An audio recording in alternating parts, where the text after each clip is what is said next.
The immortal John Hancock here, and today I have kind of a rant. And I've thought about doing this video. There's lots in this video to unpack, and you're going to have lots of opinions about this. Let's just be respectful, and in the comments you can respond to this video after you watch it, and we can have a friendly discussion about this. And so recently a friend of mine, Roxolid Productions, did a video. There'll be a link in the description below. Why Nintendo doesn't let their consumers buy their old games. And I have a long thought process about this, and I want to respond to it. Anyways, it was a great video, and I agree with some of the things that Gary said in his video. Anyways, let's get back to this. This is going to be kind of a long rant and include my thoughts about Nintendo World Championships NES edition that just came out. Anyways, let's go. So I'm a long-time supporter of Nintendo.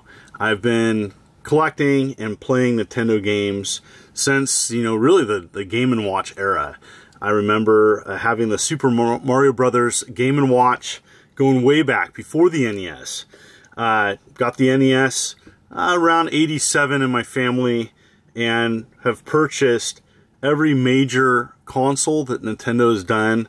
NES, Super Nintendo, N64, GameCube, Wii U, eventually picked up a Virtual Boy used, but Game Boy Advance, Game Boy Color, DS, 3DS, Wii U. So I've purchased essentially almost everything Nintendo has offered to the public in North America. I think my best things that they have offered over time that I thought were really, really brilliant. One thing that just comes to mind, if I'm currently asking me right now, was a virtual console. And I know there's a lot of fans of this service, and unfortunately that service got shut down.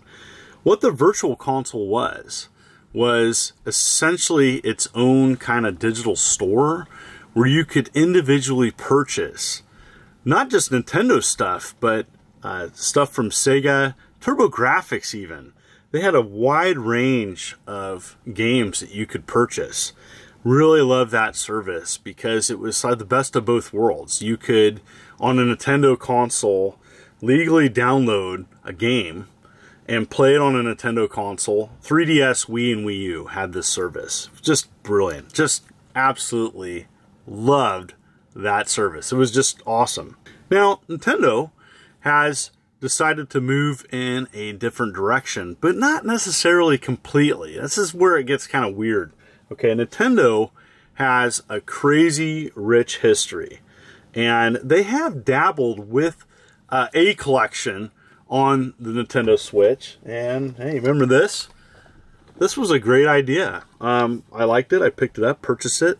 It's 3D All-Stars. Now it's just 3 Mario games, but 3 modern Mario games that I think weren't on a collection. So the fact that Nintendo did do a collection is something.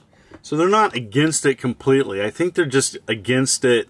I don't know if they're worried about it taken away from the Nintendo Switch Online service, which I'm going to get to. I don't know. But they have dabbled with it, but not really. Okay, some other collections that I like on the Switch and are available on other platforms. I have to mention the Atari 50 collection. This is how you do a complete collection. So a complete collection with history. It is a really good collection and done by Digital Eclipse. They are updating this. Awesome. Okay, this is how you do a compilation. Well, not every company can do that, but that to me is like the gold standard. I wish Nintendo would do something like that.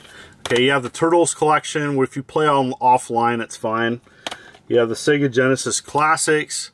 These are by different companies. Konami did a Contra and a Castlevania collection. Both are amazing. Okay, and even SNK did a great one, 40th Anniversary Collection.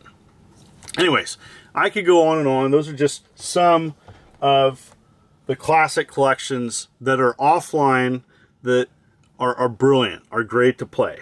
All right, Nintendo has a deep history and goes back 100+ years, and I think they cheapen out their own history when they don't offer something in game form where people can just play. Now, what they've decided to do is go with their Nintendo Switch online service. And it's kind of broken up into two parts. There's like, you can play certain games for different platforms, but then if you want to play, I do believe, N64, you have to go with the expansion service and just play online. Nintendo has an extremely rich history, several games, and they know it.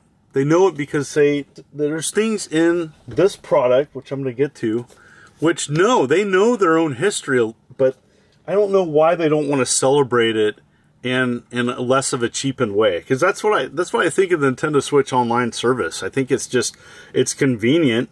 It's a steady revenue stream for them.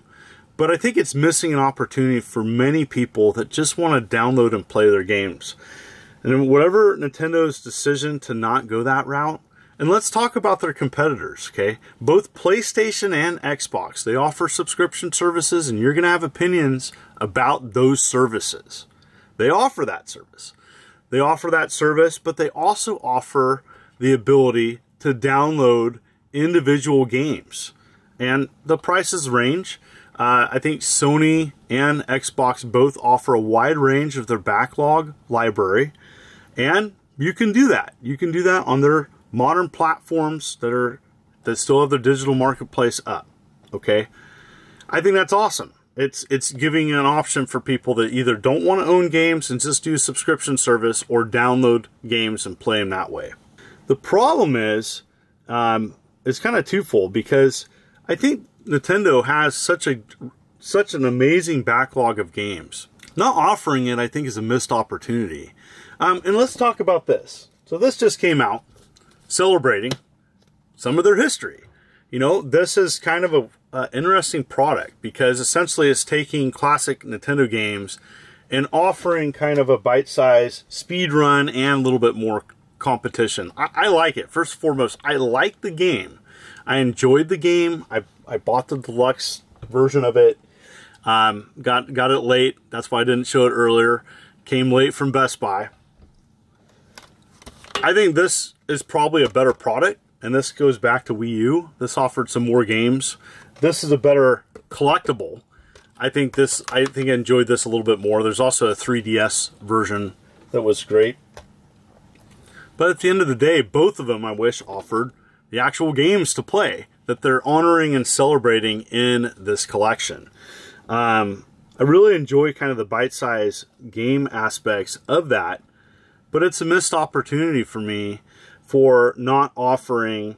I think a lot of people would want leaderboards, and that's a separate issue. But I think this needed to include some of the original releases, just so people can experience it. Not only that, but why not go the extra mile and offer something like this? Now, maybe that's not the product that Nintendo wants to celebrate their history with, but I do think it's a growing. To me, it's just a bigger issue that Nintendo is not really fully celebrating their rich and deep history. Yes, they're offering an online service where you can play their games and check those out that way. But there's so much more to Nintendo's history. There's so much connected to these games. I mean, some of their classic video games are considered the best on the market. A lot of people grew up with Nintendo. People love Nintendo. People love collecting Nintendo. And I think just offering an online service doesn't work for everybody. You know, I go to retro game conventions all the time. I go to them every year. I get invited to several. And people love collecting Nintendo games. They love playing Nintendo games. And I think a lot of those people, and there's thousands, if not millions, are going to be people that want to play them offline. They want to play them on a Nintendo console. They want to play them legally. And you know what? Nintendo's not offering that. And that's a missed opportunity. I think that's a huge missed opportunity. Roxolid Productions talked about how you have to be tethered online to play the Nintendo Switch Online service. And the Switch is portable. The Switch is going to be in areas in which you can't get internet. And I think it's just kind of a missed opportunity. You know, bring back that virtual console. Bring back maybe a service, maybe for the Nintendo Switch 2, that does a better job of celebrating Nintendo's history. I think they have something that people want that they're not offering. I think it's really limiting their deep backlog of games to just have this Nintendo Switch Online service, which isn't bad. I think my big complaint with it is it offers painfully slow updates to their backlog. They have a huge backlog and they offer a sliver of it. I don't know what the holdup is. I don't know if it's something that they don't have a lot of resources dedicated to. I don't know if they're not bringing in a lot of money with it, so therefore they don't focus and dedicate more resources to it. But you know what? That's it. That's my rant today. In the comments below, let me know. What do you think of Nintendo's offering of their backlog of video games? Do you think it's inferior? What would your message be to Nintendo? Anyways, thank you so much for viewing this video. I had a lot of fun talking about this, and I'm sure you have opinions about it too. Let's just be respectful in the comments below. And as always, thank you for coming to my channel. If you like what you see, consider hitting that like and subscribe button and clicking the bell, as I'm uploading videos every week. You folks are wonderful and beautiful. Let's keep it positive. This is the Immortal John Hancock, and you take care.